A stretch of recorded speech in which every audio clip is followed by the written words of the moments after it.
the last 3 minutes takes about 25.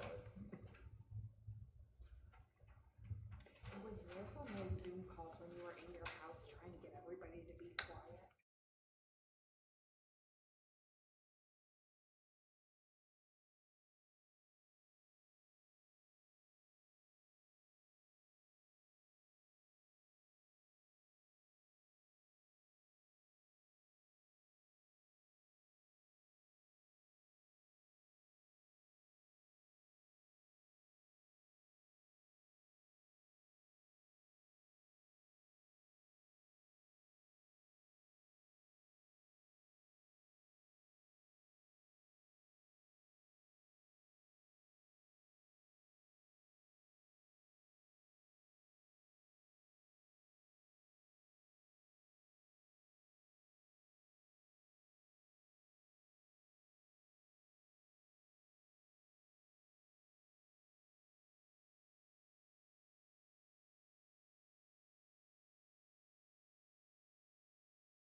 Now we can go ahead and discuss the standing of the minutes for June 23rd, 2020.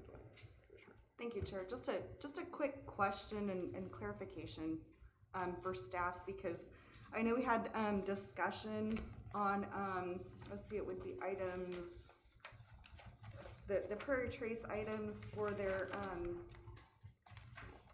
final development plans, final plots and development plans. I just wanted to make sure that the landscaping was added on both of those plans for both the estates and for the meadows as discussed. Just wanted to double check. A rocky motion, but I wasn't maybe very clear, and it looks good in the notes. I just wanted a quick discussion and a confirmation from staff. I actually had that through the staff report after I got back to the office or back to my desk, and I have put it as an additional condition, and that's actually should be on our file. I can make print out of it. Okay, that would be great. Okay, thank you, Mr. Case. Appreciate it. Okay, that's all I have. Is it? Thank you. Okay. Now I'll go ahead and accept the motion to accept the standing approval of the minutes. I'll make a motion to approve the minutes as written for the meeting on June 23rd, 2020. Okay, I have a motion by Commissioner Mader. Do I have a second? I'll second that motion. I have a second by Commissioner Hanson to accept consent agenda item number 1.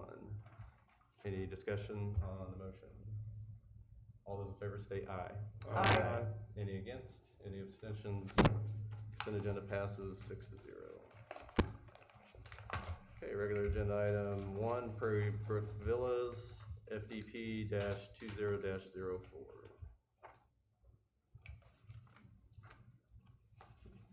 It looks like it's Bob.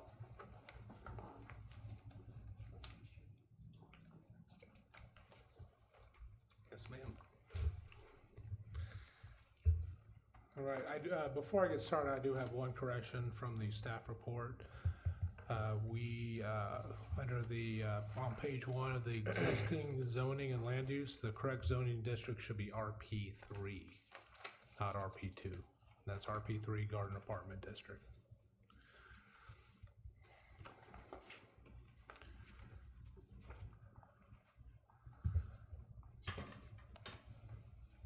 Again, this property is zoned RP3, Planned Garden Apartment District, and is currently unplatted and undeveloped. Subject property includes approximately 14 acres of land located north of 174th Street along the east side of Kill Creek Road. Final development plan consists of 20 lots totaling 7.34 acres, 2.2 acres of right-of-way, and 4.46 acres of open space on 2 tracks, tracks A and B, for a total of approximately 14. The development includes a total of 76 dwelling units. 18 of those are 4-unit townhomes, and 2 are 2-unit ADA accessible duplexes. Lots 8 and 10 are designed for the duplex building type, and all other lots are designed for the row house building type. The street type is local neighborhood, and the open and civic space type is trail and greenway. The proposed frontage type is buffer edge.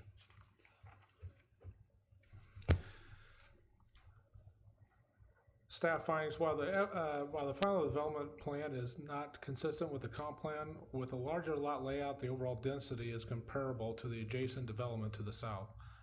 The proposed development does meet the intent of the comp plan by providing connectivity, open space, and neighborhood character. And with the deviations that were approved with the preliminary on block length and area and the PDP, this development meets the standards of the Land Development Code. The applicant has submitted a permit to the U.S. Army Corps of Engineers requesting relocation of the existing stream bed, and this permit is still in the review process, and the development as submitted is contingent on the approval of the permit.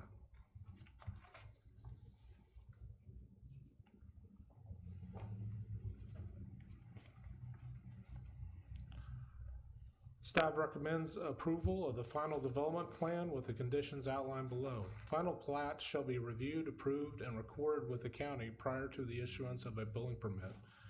And construction plans and public improvements plans shall be submitted and approved prior to the issuance of a building permit.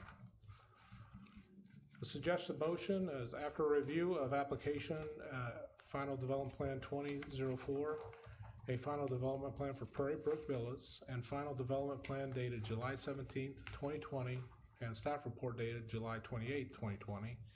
The Plan Commission approves the application, provided the following conditions are met. Final plat shall be reviewed, approved, and recorded with the county prior to the issuance of building permit, and construction plans and public improvement plans shall be submitted and approved prior to the issuance of a building permit.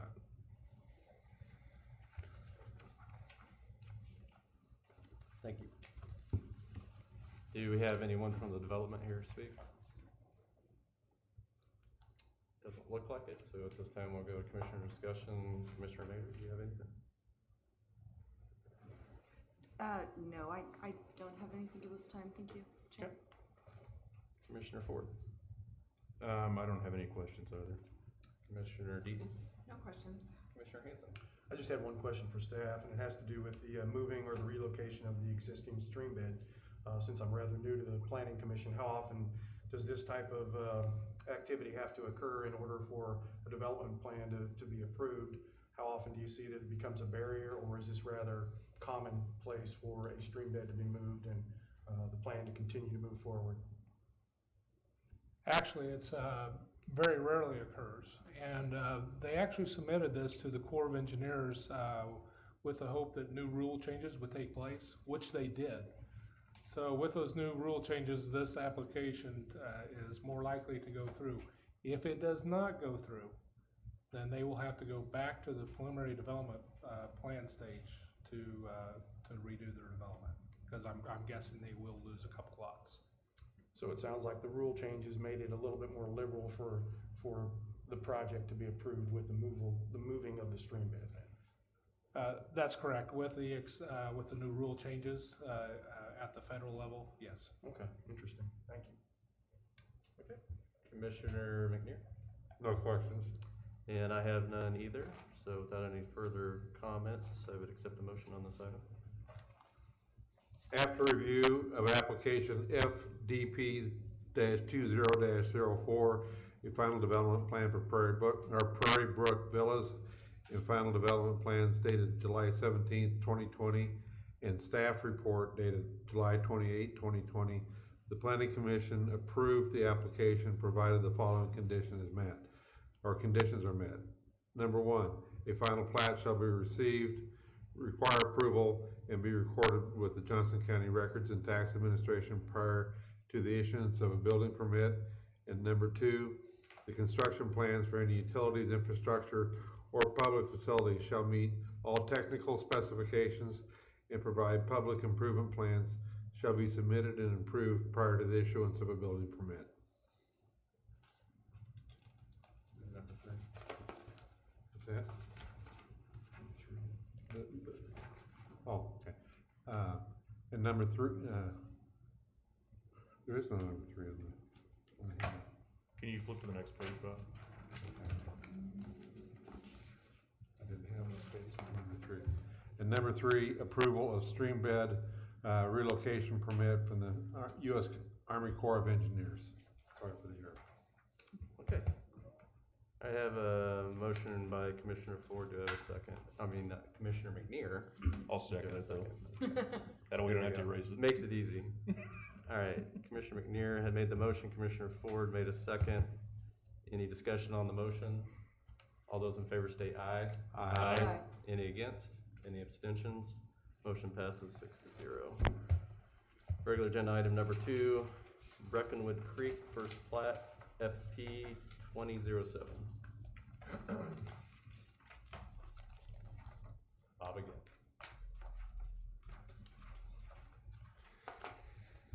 And I have two corrections on this one. Sorry about that.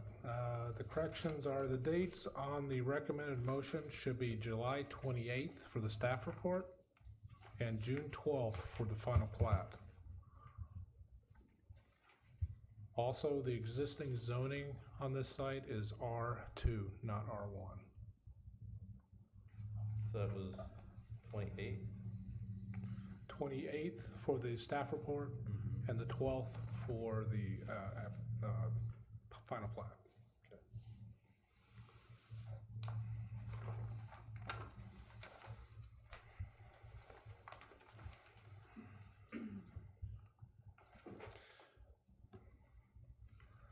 I Item number 2, Breckenwood Creek, first plat, final plat 20-07. The application is a final plat for a 33-lot, single-family subdivision. The property includes 6.6 acres of a larger 38.6 acre single-family development that is located approximately a quarter of a mile north of 175th Street along Kill Creek Road and north of the Gardner Municipal Airport, adjacent to St. John Highlands 2 subdivision. The two streets, as you can see from the map, Kill Creek Road and 172nd Street terminate at the property boundaries. The site was annexed on September 5th, 2000 and has been rezoned several times, but has remained undeveloped. It was first rezoned from agricultural to a planned district as part of a larger development to include 140 acres of a single-family residential detached home, row house, and multifamily housing adjacent to non-residential development. And then it was rezoned in 2004 to R1 single-family residential as part of an envisioned development that also included office building, planned garden apartments, and planned two-family residential. In April of 2020, this year, the property was zoned to R2 for single-family residential to allow for its current use, or for its proposed use. As you see from this site, this shows the boundary of the first phase. The new road network for the first phase of the development on this project is shown red. Future connections to Madison Road will occur at a later phase of this development. Madison Road is just above the green area. It curves up to the north. Sanitary sewer lines traverse the site just south of the waterway on the eastern portion. That's all your green lines on this map are the actual sanitary sewers. The existing stormwater infrastructure also extends from the existing subdivision to the edge of the waterway. It's a little harder to see, but it's brown. Electric service runs along all but the northern boundary of the subdivision, and I'll get to that here in a second. And very similar to some of the transportation network improvements, once this development connects to the water and electric lines from the existing developments to the east and west, it'll allow for greater efficiencies through a looped utility system. Utility easements are being provided with this plat, except that the utility easements will be in the front of lots 2 through 19. This allows for the preservation of a natural tree line on the north property boundary and creates a natural buffer from the rear of the lots to the proposed continuation of the east-west collector Madison Street.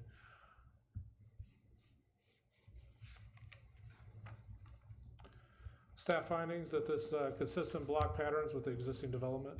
It achieves the code intent to minimize the number of lot accessing collector streets. The final plat is in substantial compliance with the preliminary plat and the land development code. The request for final platting is consistent with established goals and policies of the city. No deviations are requested with this plat, and excise tax will be leveled on this plat because it hasn't been platted in the past. Additional staff findings: this promotes future development on adjacent properties, benefits existing development with new road, trail, pedestrian, and utility connections, and spreads traffic load along multiple routes near the high school. This infill development will promote for those future connectivities to the north. So it allows the routings allow for what was once a cutoff neighborhood directly to the west. It allows for connection back to the east.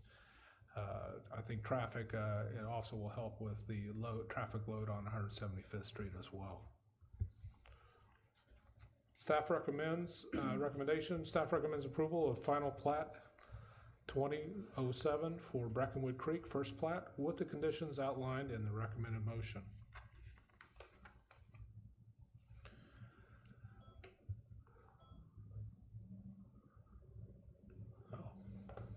After review of application number FP 2007, a final plat for Breckenwood Creek first plat located at the northern terminus of both Kill Creek Road and 172nd Street and north of 171st Street, parcel ID CF 221-422-2007, based on review of staff report date July 28th, 2020, and a final plat dated June 12th, 2020. The Plan Commission approves the application with the following conditions. Prior to the recording of the final plat, excise tax shall be paid to the city, and the construction plans for any utilities, infrastructure, or public facilities shall meet all technical specifications, and public improvement plans shall be submitted and approved prior to the release of the plat for recording. And recommends the governing body accept dedication of right-of-way and easements. And I'll leave that out because it has the correct dates on it. Thank you. Do we have anybody here from the development that would like to speak?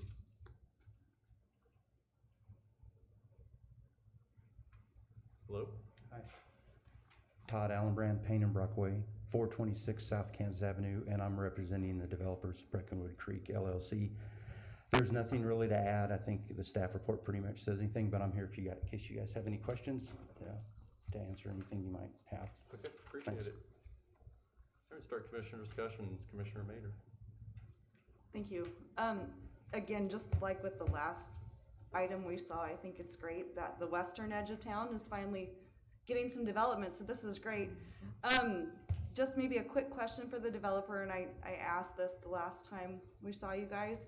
I know this is the first phase, and what are you looking at as far as phasing for the parcel to the east that will connect Madison and truly impact the load of traffic coming, out of the high school? I mean, Waverly, Madison, it's a very heavily traveled area. Any update? Todd Allenbrand, Payne and Brockway, 426 South Kansas Avenue, Olathe, Kansas. We are following the plan, the phase plan that was in the preliminary plat. Phase 2 will be to the west. Phase 3 will be to the east. And if I remember it, I think it includes Madison. And I'm gonna have those flipped around. It might be phase 4, and phase 4 is Madison. We tried to work with the city on working out to do Madison sooner, but it just wasn't acceptable to the developer. The city just didn't work really well with us on that instance. So, it wasn't anything against the city. It was just financing just didn't work out. So we stuck with the same phasing plan. However, with that said, if the city would want to start those conversations again, I mean, I'm 100% sure the developer would be interested in seeing if we can progress a little further. Great, thank you. I remember from the last discussion that, and I get it, it's a very tricky area to the east because there's that creek right there, and it's a challenge, and it's great that we've got a developer willing, and I understand that, there's the conversations that need to happen, so I appreciate, for the record, you speaking to that again, and getting the conversation perhaps opened back up, so. Yep, it's a possibility. It's a very expensive section of street, considering we have to build a large box culvert, a 5-cell box culvert, which is in itself almost as expensive as just building the street for Madison. So there's a large cost. So the thinking is so the developers can build up some money with the sales of the lots. They'll have additional money to apply towards the box culvert. Had it worked out with the city and been more in line what we were looking for, the developers looking for, then we would have built it. We would have actually built Madison with this phase most likely, but like I said, it just didn't work out financially for either the city or the developer. But again, we're open to discussions about changing phasing around if the city is interested in pursuing that again. Yeah, absolutely understood. So maybe this conversation again will perhaps get brought back up. I personally think this is really something the town needs, and I know several individuals really looking forward to this type of development because we really don't have a lot of this type of housing stock available. So this is great. This is a good Yeah, plan. they're looking forward to doing it, so we're really excited about it. Thank you. All right, thank you. Do you have anything else? That's it. Thank you. Okay. Commissioner Ford? I don't have any questions. Commissioner Deaton? No questions. Commissioner Hanson? No questions? Commissioner McNear? Nothing.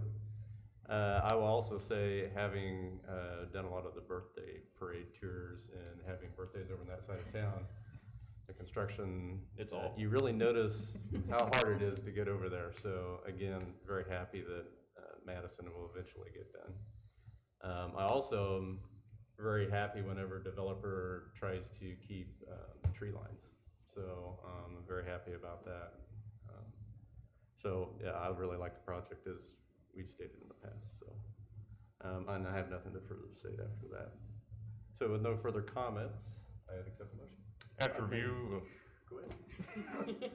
after review of application number FP-20-07, a final plat for Breckenwood Creek, first plat located at the northern terminus of both Kill Creek Road and 172nd Street and north of 171st Street, parcel ID CF 221422-2007, based on review of a staff report date July 28th, 2020, and a final plat dated June 12th, 2020, the Planning Commission approves the application with the following conditions. 1, prior to the recording of the final plat, excise tax shall be paid to the city, and 2, the construction plans for any utilities, infrastructure, or public facilities shall meet all technical specifications, and public improvement plans shall be submitted and approved prior to the release of a plat for recording, and recommends the governing body accept dedication of right-of-way and easements. Have a second. Okay. So I have a motion by Commissioner Ford and a second by Commissioner McNear. We have any further discussion on the motion? All right, all those in favor say aye. Aye. Any against? Any abstentions? Motion passes 6-0. Regular item number 3 is capital improvement program and city finance.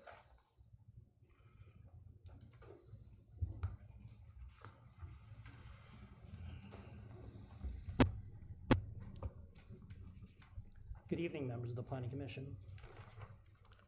Tonight's presentation on the CIP can be broken down into 3 major sections: CIP overview, the conformance report, and staff's recommendation. According to Kansas statute, the Planning Commission has to review any public improvement, construction of new public facility, or utility improvement to make sure it's in conformance with the comprehensive plan. This can be done on a project-by-project basis, or as like most cities, we can present to you the entire program and let you see all the capital projects at once.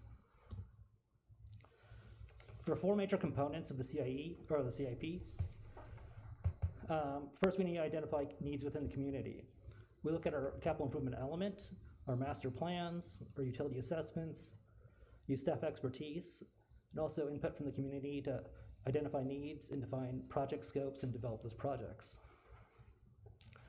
Next step is we have to determine costs. This includes not just initial project costs, but are there any ongoing utility operational and maintenance costs that will affect future budgets. Generally speaking, we have way more projects identified than we actually have needs or ability to fund those projects. So then we ask departments to prioritize their project requests. After we've identified the projects, developed the cost estimates, we have to come up with a funding plan for those projects. Cash-funded projects are going to have an immediate impact on the budget, while debt finance projects will have an annual debt service payment that affects future budgets. It's also important to take into account the useful life of the project or asset when determining the best way to finance the project. Some terms you've probably heard before, just to go over them again, is the capital budget is basically an approved budget for capital projects. Right now we're developing the 2021 and 2022 biennial budget. So in August, the council will be approving the 2021 capital budget and conditionally approving the 2022 capital budget. The capital improvement program is a 5-year program that kind of identifies all the major capital projects coming up in the near horizon that we need to find financing for. And then the capital improvement element is a long-term 20-year outlook about looking at growth patterns in the community, realizing where development might occur, and making sure we have infrastructure to support it. So when looking at if the capital projects are in conformance to the comprehensive plan, there's different levels of conformance. At the highest level is if it's specifically mentioned already in the comprehensive plan. With the recent addition of, in recent years, we've added the capital improvement element as Chapter 12 of the comprehensive plan. So a lot of these projects are not new. They've been in the CIE before, or been found in conformance. So I'm not going to go over all the old projects, but I did want to highlight I-35 or Gardner Road Bridge from over I-35. Essentially, this is a slightly changed name, and it also moved up in the schedule, where it used to be the second phase of the improvements of I-35 and Gardner Road interchange. This was originally in the 10-year schedule, but now it's moved up because we secured approximately $6 million in KDOT funding. This next slide is more of the projects that have already been in CIE, and therefore in the comprehensive plan already. But I did want to point out the new South Wastewater Treatment Plant is essentially the same project as the wastewater treatment plant expansion that was scheduled in the out years of the CIE. Community continues to grow and moving up the need for additional wastewater capacity. This project will help provide sewer service to the other side of the I-35. And now there's a different level of conformance to the comprehensive plan where maybe it's a new project, maybe it's not specifically mentioned in the comprehensive plan, but it at least aligns with the general goals and policies stated within the comprehensive plan. Under maintain safe and efficient transportation network, we have Main Street reconstruction from Sycamore to Old Highway 56. There's a new project that's actually keeps increasing in scope a little bit, but we all know Main Street needs some reconstruction. We've luckily found some grant funding from KDOT under their CLINK program. So we're essentially aligning 3 years of project funding from KDOT for a total of $3 million in grants to move forward with improving this section of Main Street. Then the 167th Street Center to Moonlight moved into the 5-year window, at least the design phase has.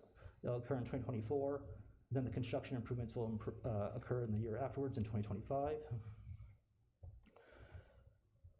We have multiple utility maintenance projects and system redundancy projects.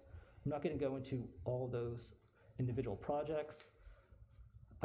Essentially, we're always going to have capital maintenance and equipment needs in the utilities to ensure that we can continue services at the current existing levels and to support new growth. So that's under high quality, dependable public services and facilities. All those projects were included in the packet that you received earlier. Under the balanced park system that supports connectivity, we have Quail Meadows Trail. We're excited about this because we recently received a grant, so we're planning to move forward with that project this year. Under supporting growth, we have Grotto Water Infrastructure, Cedar Knells to Clare Road overhead power line, Prairie Trace 3-phase underground power line. All three of those projects are related to the new 262-acre Grotto development, also known as Prairie Trace. The Sunflower Street sewer improvement, that's going to upsize our capacity there. That's going to help support the Tallgrass project. And then the water transmission line preliminary design and new intake structure at Hillsdale Lake. Both of those are geared towards making sure we have the capacity needed to support growth in the community.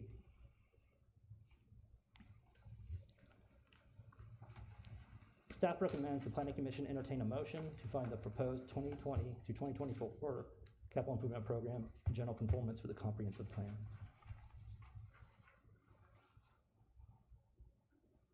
Thank you. All right, Commissioner Mader, did you have any questions or comments? No questions or comments. Always appreciate the yearly overview. Look forward to these programs moving forward. This is a good review. Thank you. Commissioner Ford? I just have two clarifications. The I-35 Gardner Road interchange and the Gardner Road Bridge over I-35, you said are one and the same project basically. One's relocating a street, one's putting a bridge in. And you said that funds have come to where the bridge is being moved up. Is it being moved up to 2021 from 2022? Let me go back to that.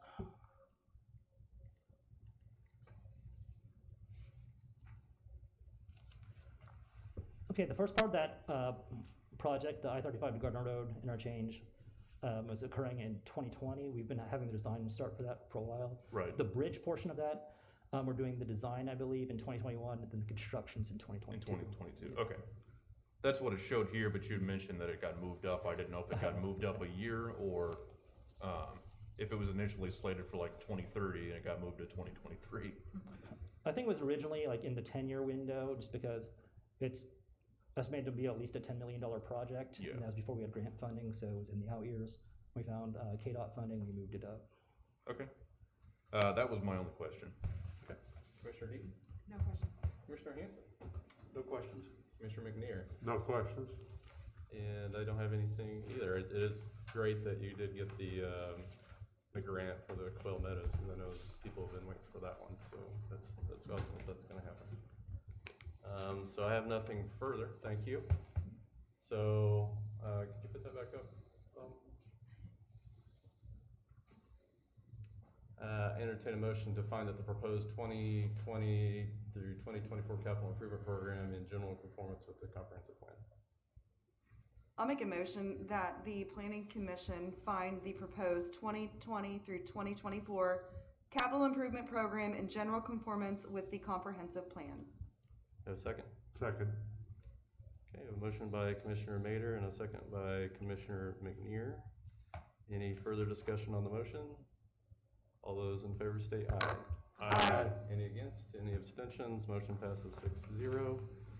We have nothing else on the agenda, so I'd accept the motion to adjourn the meeting. So moved. I have a second. I have a motion by Commissioner Ford. Do I have a second? Second. Okay, motion by Commissioner Ford, second by Commissioner McNear to adjourn the meeting. All those in favor state aye. Aye. Any against? Meeting is adjourned. Good. Never any pushback on that motion, do you?